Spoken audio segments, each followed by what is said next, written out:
নমস্কার, দেখছেন talk to Bangla. আমি অভিষেক রয়েছে আপনাদের সাথে। এই মুহূর্তে যে খবর নিয়ে উপস্থিত হয়েছে, সারা দেশে আবারও রাহুল গান্ধীর যাত্রা, অর্থাৎ ভারত জোড়ো ন্যায় যাত্রা। আপনাদের নিশ্চয়ই মনে থাকবে 2022 সালে সেই একটা যাত্রা করে রাহুল গান্ধীর যে উচ্চতা রাজনৈতিকভাবে প্রতিষ্ঠিত হয়েছিল সারা দেশে, সেটা অস্বীকার করার কোনো জায়গা নেই। এবং 2024 সালে তার একটা ফল কিন্তু কংগ্রেস লাভ করেছিল। কংগ্রেসকে মানুষ ভরসা করতে শুরু করেছিল আবারও নতুন ভাবে রাহুল গান্ধীর মাধ্যমে। এবং এই মুহূর্তে রাহুল গান্ধী 2027 সালে যখন উত্তরপ্রদেশে ভোট রয়েছে, পাঞ্জাবে ভোট রয়েছে, ঠিক তার আগেই কিন্তু এই মুহূর্তে আবারও একদম ফুল গিয়ার আপ করে রাস্তায় নামছেন। এবং এই মুহূর্তে তিনি নামছেন নিট পেপার লিক ইস্যু থেকে শুরু করে প্রত্যেকটা জায়গায় সারা দেশ জুড়ে যেভাবে চাকরির পরীক্ষা হোক কিংবা যে কোনো জায়গার পরীক্ষা হোক, সেখানে ইরেগুলারিটিস হচ্ছে।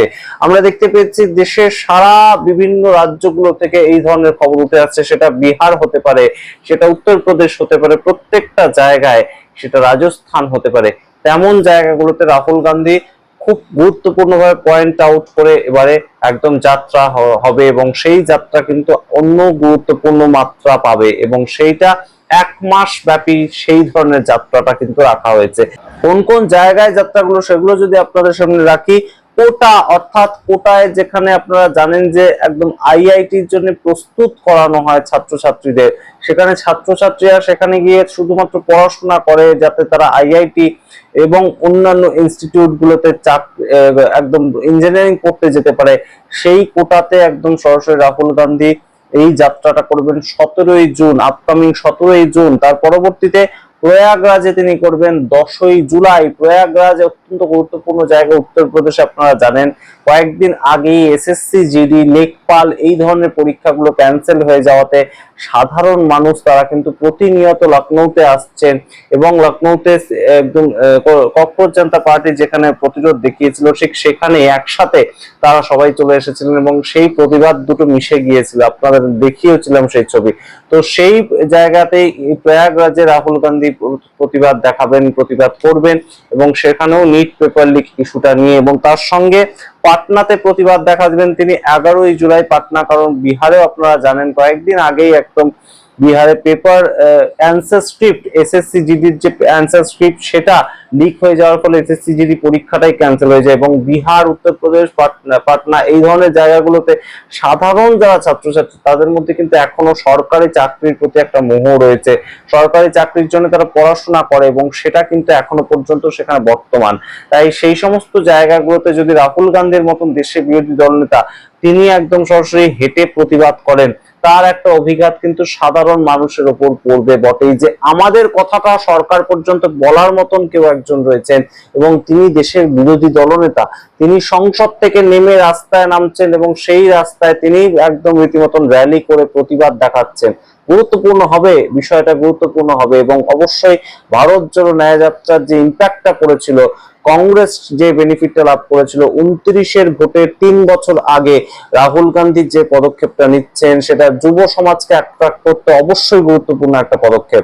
এবং তার পরবর্তীতে দিল্লিতে তিনি ফাইনালি আসবেন 14ই জুলাই। এখনো পর্যন্ত কিন্তু যা জানা গিয়েছে যে সবচেয়ে গুরুত্বপূর্ণ যে আন্দোলনটা হবে সেটা কিন্তু 14ই জুলাই দিল্লিতে, কারণ দিল্লিতে আপনারা জানেন যন্তর মন্তর রয়েছে, সেখানেই ককরোচ জনতা পার্টি আন্দোলন করেছে। কিন্তু সেই জায়গা থেকে রাহুল গান্ধী, দেশের বিরোধী দল নেতা, তার সঙ্গে আইওয়াইসি অর্থাৎ ইন্ডিয়ান ইউথ কংগ্রেস কিংবা এনএসইউআই তারা থাকছে। এবং তারা যখন থাকবে তখন অবশ্যই স্টুডেন্ট ফেডারেশন থেকে শুরু করে একদম যুব ফেডারেশন প্রত্যেকেই কংগ্রেস পার্টির তরফ থেকে থাকবে।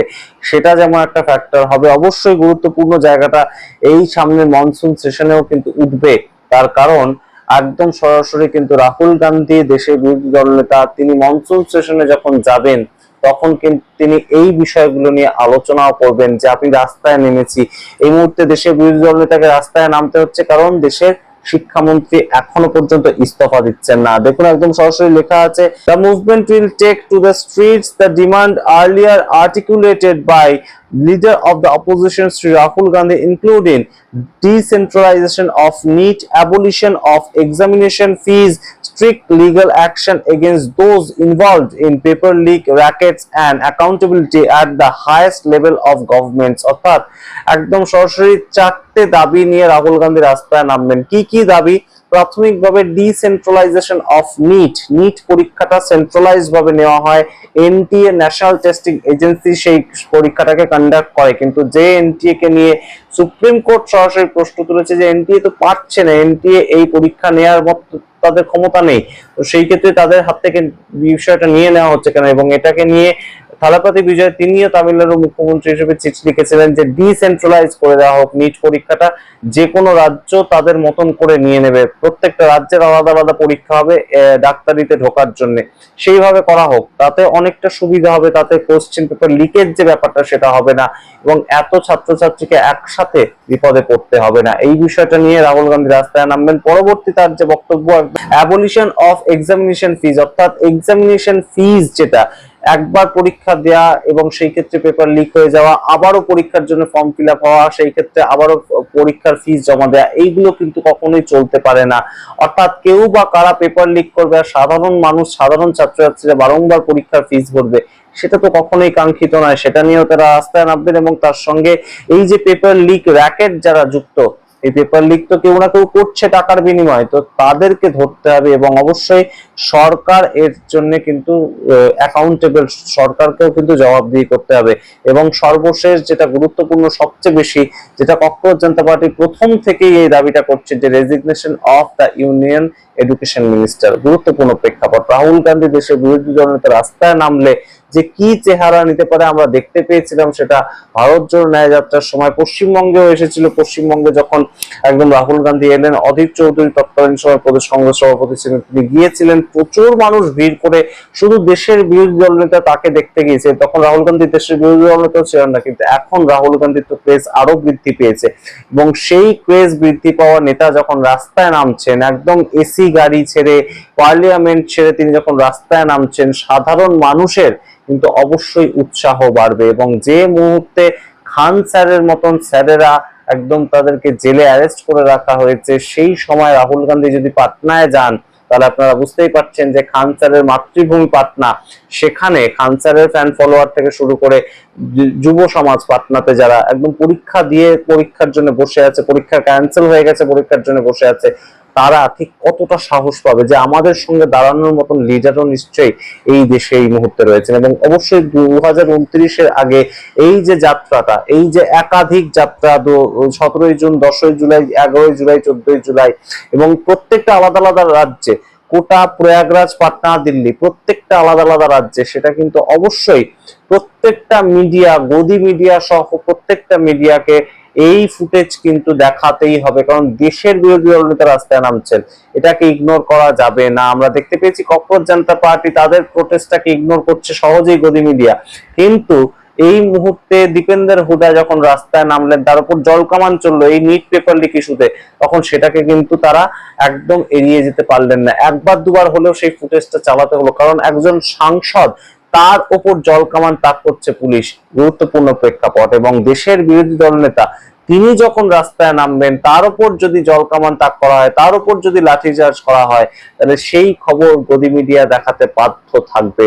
তাদের অত্যন্ত খারাপ লাগলেও তারা সেটা চালাবে এবং দেশের মানুষের কাছে সেই খবর পৌঁছাবে যে রাহুল গান্ধী শুধুমাত্র একদম কংগ্রেসের একটা সিট তাকে দিয়ে দেওয়া হয়েছে এবং সেটা তিনি রক্ষা করছেন, সেরকম নেতা নন, বরঞ্চ তিনি স্ট্রেট ফাইটার, বরঞ্চ তিনি একদম রীতিমতন চোখে চোখ রেখে লড়াইটা করছেন এবং সাধারণ মানুষের যে চাহিদা, সাধারণ মানুষের যে ইস্যু, সাধারণ ছাত্রছাত্রীদের যে ইস্যু, সেগুলোকে নিয়ে তিনি রাস্তায় নামছেন। আপনারা সামগ্রিক রিপোর্টের ভিত্তিতে কি মনে করেন অবশ্যই কমেন্ট বক্সে কমেন্ট করুন। এই যাত্রাটা রাহুল গান্ধীর কেরিয়ারে এবং কংগ্রেসকে ঠিক কতটা এগিয়ে দিতে পারে? উত্তরপ্রদেশের ভোট রয়েছে, পাঞ্জাবের ভোট রয়েছে এবং অন্যান্য বহু রাজ্যের ভোট রয়েছে, ফাইনালি 2029-এর ভোট রয়েছে। কংগ্রেস কি তাদের থেকে একটু হলেও গিয়ার আপ করছে? এবং যেটা কোর কমিটির বৈঠক কয়েকদিন আগেই হলো দিল্লিতে, সেখানে যেটা ঠিক করেছে তারা, সেই পদ্ধতিতে চললে কি কংগ্রেস এই মুহূর্তে আবারও কোথাও গিয়ে ঘুরে দাঁড়ানোর স্বপ্ন দেখতে পারে 2029-এ? নাকি সম্পূর্ণটাই এই যে স্ট্রিট ফাইট, সেটা পশ্চিমবঙ্গের সিপিআইএম এর মতন হয়েই থেকে যাবে, যে যারা রাস্তায় থাকে কিন্তু ভোট বাক্সে তাদেরকে কেউ পছন্দ করে না? আপনারা কি মনে করেন অবশ্যই কমেন্ট বক্সে কমেন্ট করুন। দেখার অপেক্ষা রইলাম, দেখতে থাকুন টক টু বাংলা। অবশ্যই টক টু বাংলা চ্যানেলকে সাবস্ক্রাইব করুন এবং অবশ্যই জয়েন বাটন ক্লিক করে মেম্বারশিপ নিয়ে আমাদের আর্থিকভাবে সাহায্য করতে পারেন। ধন্যবাদ।